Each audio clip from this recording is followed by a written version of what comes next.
नमस्कार दोस्तों, जैसा कि मैंने पिछले एपिसोड में आपसे बोला था कि हर एपिसोड में अगर आपके लाइक्स और सब्सक्राइब बढ़े तो मैं ज़रूर आऊँगा। तो मैं बता दूं कि विद इन डे लगभग 80 से 85 लोगों ने सब्सक्राइब किया है, लाइक किया है। तो सबसे पहले थैंक यू आप लोगों को, आपने हमारे इस छोटे से प्रयास को अप्रिशिएट किया है।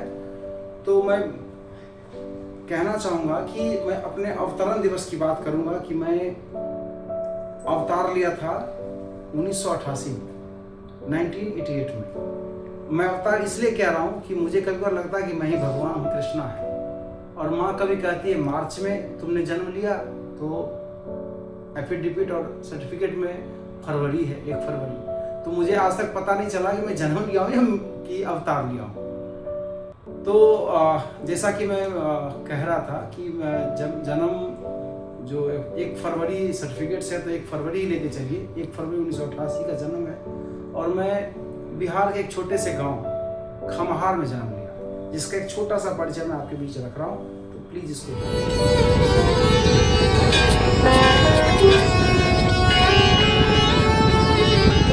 मैं खमहार, तुम्हारी जननी और जन्मभूमि भी खमहार, जिसका अर्थ होता है खेत खलिहान।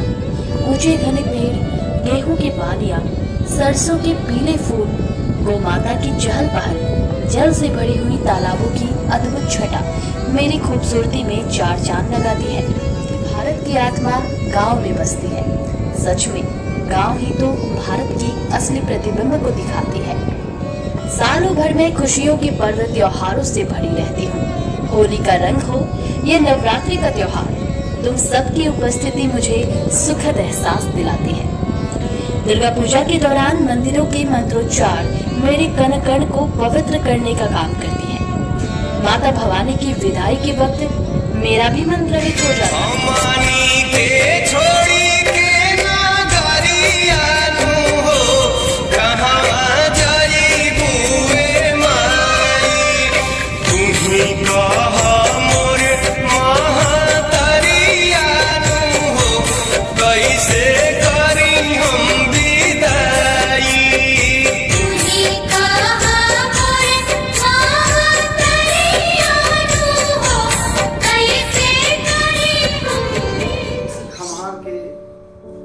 जन्मभूमि से अपनी कला की शुरुआत की और आज मुंबई में इस फिल्म लाइन में हूँ। और जब मौका मिलता है मैं एक्टिंग भी कर लेता हूँ।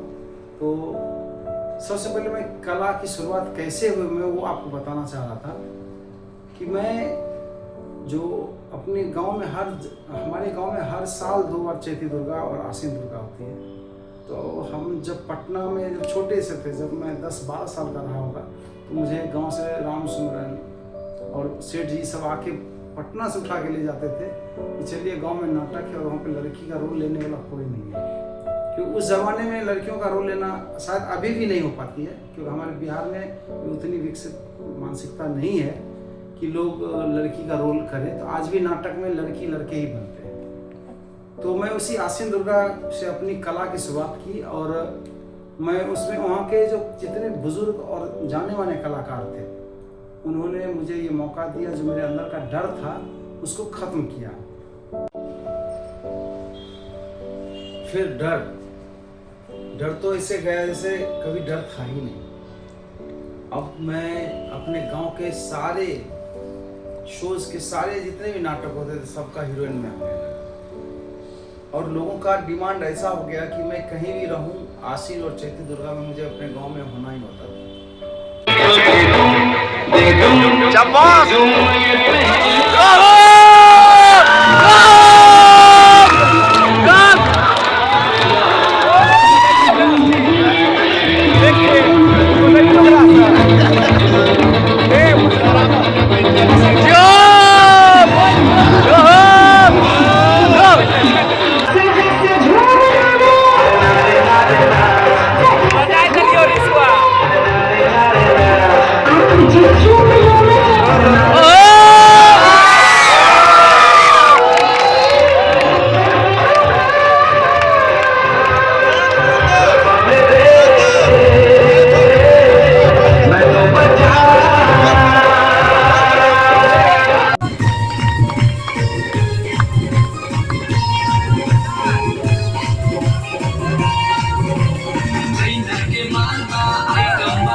और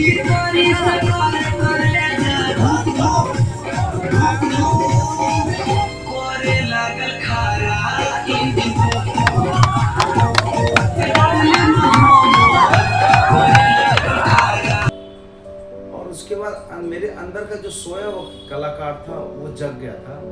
अब मैं इसके साथ साथ अपने नाटक एक्टिंग के साथ साथ अब मैं आप ड्राइंग का भी काम करना शुरू कर दिया था।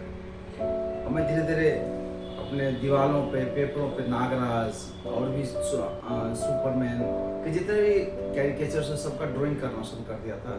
कभी अपने दीवारों पे मोर बनाता, कभी कुछ बनाता।